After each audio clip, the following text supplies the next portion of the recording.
Shalom jemaat Tuhan, bertemu kembali pagi hari ini di dalam renungan yang kesekian kali.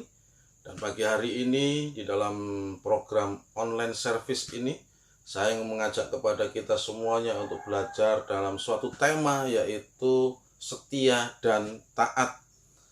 Dasar daripada pembacaan firman kita pada pagi hari ini ada terdapat di dalam 1 Samuel 13 ayat yang ke-6 sampai yang ke-15. Sekali lagi, pembacaan firman kita pada pagi hari ini ada di dalam 1 Samuel 13 ayat yang ke-6 sampai yang ke-15. Begini firman Tuhan, saya akan membacakan untuk kita semua. Ketika dilihat orang-orang Israel bahwa mereka terjepit, sebab rakyat memang terdesak, maka larilah rakyat bersembunyi di gua, keluk batu, bukit batu, liang batu, dan perigi. Malah ada orang Ibrani yang menyeberang arungan sungai Yordan menuju tanah Gad dan Gilead, sedang Saul masih di Gilgal dan seluruh rakyat mengikutinya dengan gemetar. Ia menunggu 7 hari lamanya sampai waktu yang ditentukan Samuel. Tetapi ketika Samuel tidak datang ke Gilgal, mulailah rakyat itu bersorak-sorai meninggalkan dia. Sebab itu Saul berkata, "Bawalah kepadaku korban bakaran dan korban keselamatan itu." Lalu ia mempersembahkan korban bakaran. Baru saja ia habis mempersembahkan korban bakaran, maka tampaklah Samuel datang. Saul pergi menyongsongnya untuk memberi salam kepadanya. Tetapi kata Samuel, "Apa yang telah kau perbuat?" Jawab Saul, "Karena aku melihat rakyat itu berserak-serak meninggalkan aku dan engkau tidak datang pada waktu yang telah ditentukan, padahal orang Filistin telah berkumpul di Mikmas. Maka pikirku, sebentar lagi orang Filistin akan menyerang aku di Gilgal, padahal aku belum memohonkan belas kasihan Tuhan. Sebab itu aku memberikan diri lalu mempersembahkan korban bakaran." Kata Samuel kepada Saul, "Perbuatanmu itu bodoh. Engkau tidak mengikuti perintah Tuhan Allahmu yang diperintahkannya kepadamu. Sebab sedianya Tuhan mengokohkan kerajaanmu atas orang Israel untuk selama-lamanya. Tetapi sekarang kerajaanmu tidak akan tetap. Tuhan telah memilih seorang yang berkenan di hatinya dan Tuhan telah menunjuk dia menjadi raja atas umatnya, karena engkau tidak mengikuti apa yang diperintahkan Tuhan kepadamu." Kemudian berangkatlah Samuel dan pergi dari Gilgal dan ke Gibea Benyamin. Tetapi Saul memeriksa barisan rakyat yang ada bersama-sama dengan dia itu, kira-kira 600 orang banyaknya. Bahwa cerita daripada apa yang kita baca pada pagi hari ini adalah cerita di mana Saul ditolak sebagai raja oleh orang Israel. Ini memang sebuah peristiwa yang sangat menyedihkan, di mana Saul dipilih oleh Tuhan dan memang dia melakukan penyelamatan untuk bangsa Israel.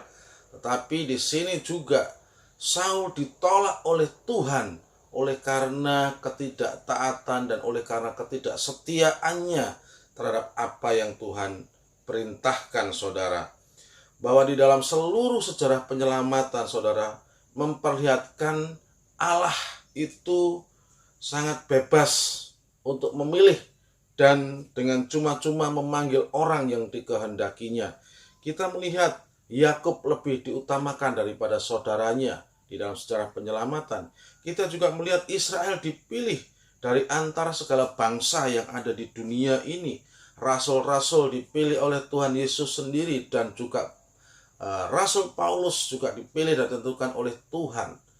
Dan kita semua, saudara, sebagai orang percaya yang kepada Kristus hari-hari ini adalah juga orang-orang yang dipilih, ditentukan oleh Tuhan sendiri. Tetapi sejarah penyelamatan, saudara, memperlihatkan bahwa orang-orang yang dipanggil, orang-orang yang dipilih itu harus setia dan harus taat. Kalau tidak, saudara, ia akan ditolak oleh Tuhan seperti Saul yang barusan kita baca di dalam kisah 1 Samuel tadi, saudara. Adapun kebanyakan orang untuk tidak taat, untuk tidak setia, itu biasanya ada dua hal yang menjadi alasan mereka, seperti halnya yang dilakukan oleh Saul. Kita melihat yang pertama adalah biasanya adalah alasan situasi yang mendesak, di mana itu mengancam, di mana itu menimbulkan rasa kekhawatiran, di mana itu menimbulkan suatu rasa kecemasan.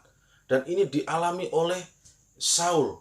Ya, yang pertama adalah alasan oleh karena apa? Oleh karena alasan situasi, keadaan yang tidak sesuai dengan keinginan. Alasan yang kedua, untuk orang biasanya tidak taat atau tidak setia, yang kedua adalah orang tersebut tidak sabar menunggu jawaban Tuhan, tidak sabar menunggu waktu Tuhan. Dan ini juga dialami oleh Saul. Dengan dua alasan ini, saudara, Saul mengambil suatu langkah di luar daripada kewajiban dia, yaitu imam yang seharusnya melakukan korban bakaran, dia ambil alih.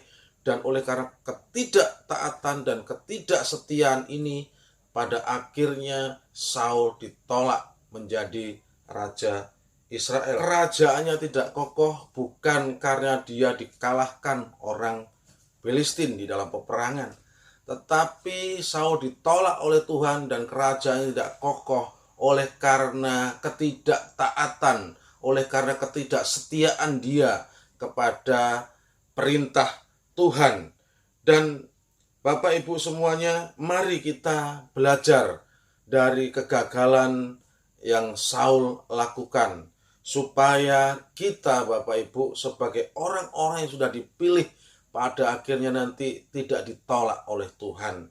Kegagalan kita bukanlah terutama karena serangan-serangan dari luar, tetapi seringkali kegagalan kita untuk tidak taat, untuk tidak setia, itu ada kalanya dan sangat sering itu oleh karena faktor dari dalam, yaitu karena ada pemberontakan. Untuk itu, saudara, mari bersama-sama kita jalani kehidupan ini dengan kita melaksanakan apa yang Tuhan perintahkan dengan setia dan dengan taat.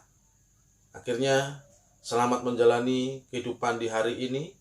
Tuhan Yesus memberkati, dan saya mengingatkan kembali kepada kita, jangan lupa menggunakan masker di saat saudara melakukan kegiatan aktivitas di luar rumah, karena itu anjuran dan itu arahan dari pemerintah, kita harus mematuhi, dan itu juga demi kebaikan kita. Tuhan Yesus memberkati. Shalom.